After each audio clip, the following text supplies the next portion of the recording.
एक बड़ी पुरानी कहावत है, कहते हैं चोर चोरी से जाए पर हेरा फेरी से न जाए। ऐसा ही कुछ कर रहा है अमेरिका। आखिरकार बांग्लादेश और चाइना के बीच में ऐसा क्या चल रहा है जिसके पीछे खड़ा है अमेरिका। दूसरी तरफ भारत को बेहद खास घातक हेलीकॉप्टर के लिए साथ बुला रहा है। जानेंगे क्या है FLRAA, जिसको लेकर अमेरिका भारत के एयरफोर्स को न्योता दे रहा है। जियोपॉलिटिक्स में बहुत कुछ चल रहा है, जानने को आपको बहुत कुछ मिलेगा। आइए जानते हैं इन खबरों को विस्तार से। अमेरिका जो कुछ कर रहा है ना, उसका असर देखने को मिल रहा है और उस असर में कहीं न कहीं अमेरिका की एक तगड़ी वाली गेम भी है। आपको बता दें, चीनी पनडुब्बियां और युद्धपोत बहुत जल्द भारत की नाक के नीचे अपना लंगर डालने वाली हैं। स्क्रीन पर आप आर्टिकल देख सकते हैं।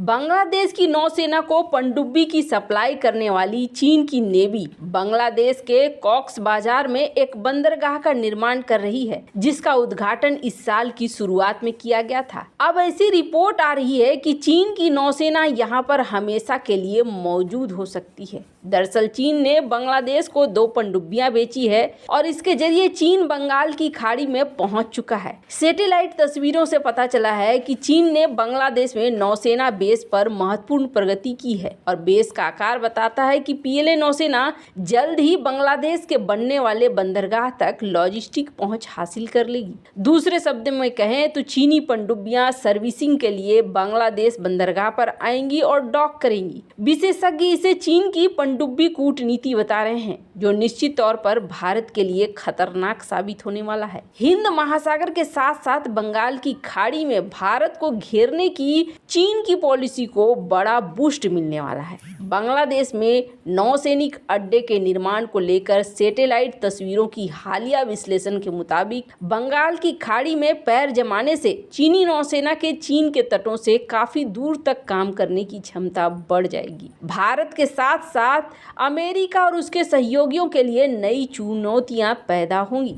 बांग्लादेश ने फोर्सेज गोल 2030 के तहत अपने सैन्य आधुनिकीकरण के एक हिस्से के रूप में 2013 में चीन से अपनी पहली 2 पनडुब्बियों का ऑर्डर सिर्फ 203 मिलियन अमेरिकी डॉलर की मामूली कीमत पर तय किया था। जाहिर तौर पर काफी कम कीमत पर बांग्लादेश को सिर्फ इसलिए पनडुब्बी बेची ताकि वो भारत के खिलाफ इसका फायदा उठा सके। ये पनडुब्बियां type 035G diesel electric attack पनडुब्बियां हैं, एक मिंग क्लास वेरिएंट जिसे 1990 में PLA नौसेना में पहली बार कमीशन किया गया था। चीन ने 2016 में बांग्लादेश को सौंपने से पहले दोनों पनडुब्बियों को परिष्कृत और एडवांस किया था, लेकिन उसकी क्षमताएं अभी भी किसी आधुनिक हमलावर पनडुब्बी से कम है। पनडुब्बियों की डिलीवरी के 1 साल बाद चीनी राज्य के स्वामित्व वाले रक्षा ठेकेदार पॉली टेक्नोलॉजीज ने देश के दक्षिण पूर्व तट पर एक पनडुब्बी सहायता सुविधा बनाने के लिए बांग्लादेश के साथ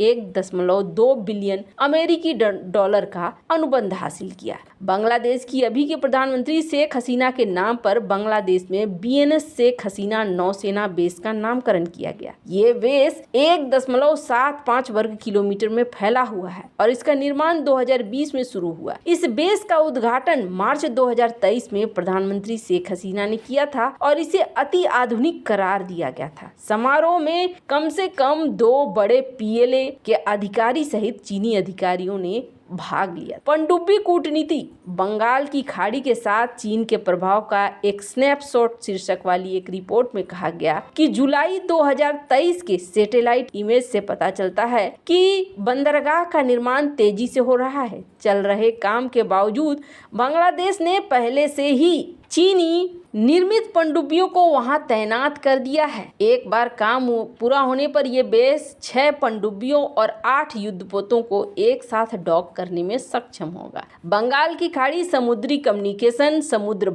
मार्गों के शीर्ष पर स्थित है, जो चीन, जापान और कोरिया को मध्य पूर्व अफ्रीका से जोड़ती है और इन मार्गों से दुनिया का आधा व्यापार होता है। लिहाजा बंगाल की खाड़ी की अहमियत को समझा जा सकता है। बंगाल की खाड़ी दुनिया में सबसे बड़ी है, जो पूर्व में भारत, पश्चिम में इंडोनेशिया के बीच स्थित है, जबकि बांग्लादेश, श्रीलंका, म्यांमार तटीय देश है। क्षेत्र का आर्थिक, कूटनीतिक, सुरक्षा महत्व पूर्व और पश्चिम में महत्वपूर्ण शक्तियों को आकर्षित करता है। रिपोर्ट में कहा गया है आर्मी टू आर्मी आदान प्रदान भी चीन के रणनीतिक उद्देश्य का समर्थन करता है। घनिष्ठ रक्षा संबंधों से पीपुल्स लिबरेशन आर्मी को क्षेत्र में भविष्य के नौसैनिक अभियानों को बनाए रखने के लिए जरूरी रसद सुविधाओं तक सुरक्षित पहुंच में मदद मिल सकती है। यानी बांग्लादेश को पनडुब्बियों की आपूर्ति करने के बाद चीन की नौसेना उन पनडुब्बियों की मरम्मत के नाम पर लंगर डालते रहेंगे। जाहिर तौर पर यह भारत की सुरक्षा के लिए गंभीर उल्लंघन होगा। इसके अलावा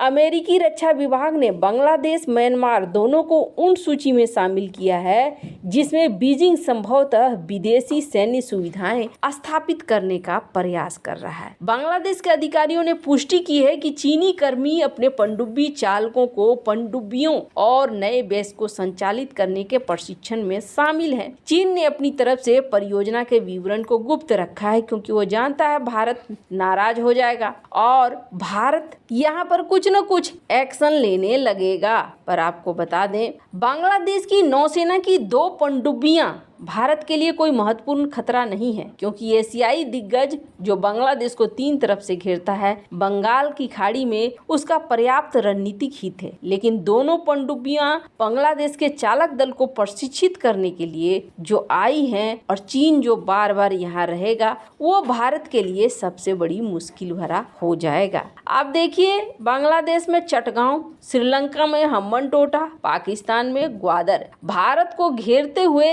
एक मौत का त्रिकोण बनाने की कोशिश कर रहा है और बना भी लिया है। खैर, जहां एक तरफ इसमें अमेरिका का दबाव भी शामिल है जिसकी वजह से चाइना के नजदीक जा रहा है, तो वहीं दूसरी तरफ अमेरिका भारत को एक बड़ा ऑफर भी दे रहा है। स्क्रीन पर देख सकते हैं एक आर्टिकल, अमेरिकी आर्मी ने इंटरेस्ट दिखाया है भारतीय आर्मी को शामिल करने के लिए future long range assault aircraft programme में। यहाँ पर दरअसल ये क्या कर रहे हैं आपको बता दें, ये अपने UH-60 ब्लैक हॉक को रिटायर कर रहे हैं और यहाँ पर ये नए हेलीकॉप्टर को ला रहे हैं जिसे माना जा रहा है FLRAA। ये एक ऐसा प्रोग्राम है जिसके तहत अमेरिकी आर्मी का ये हेलीकॉप्टर आधुनिक बन रहा है। अमेरिकी आर्मी ने पहले ही बेल V-280 को चुन लिया है। वैसे आपको बता दें भारत भी एक मीडियम लिफ्ट हेलीकॉप्टर बना रहा है, इंडियन मल्टी रोल हेलीकॉप्टर। इसका मकसद है रूस के Mi-8 और Mi-17 हेलीकॉप्टर को रिप्लेस करना। माना जा रहा है इसी के तहत भारत को लुभाने के लिए अमेरिका इस परियोजना में भारत को शामिल करना चाहता है। हालांकि अगर अमेरिका किसी परियोजना में शामिल करना चाहता है तो शर्तें इतनी कड़ी होंगी कि उन परियोजनाओं को जल्दी से मान पाना आसान नहीं होगा। वैसे आपको क्या लगता है, भारत को क्या करना चाहिए? कमेंट कर अपनी राय जरूर बताएं। जल्द मिलते हैं अगली वीडियो में नई खबर के साथ।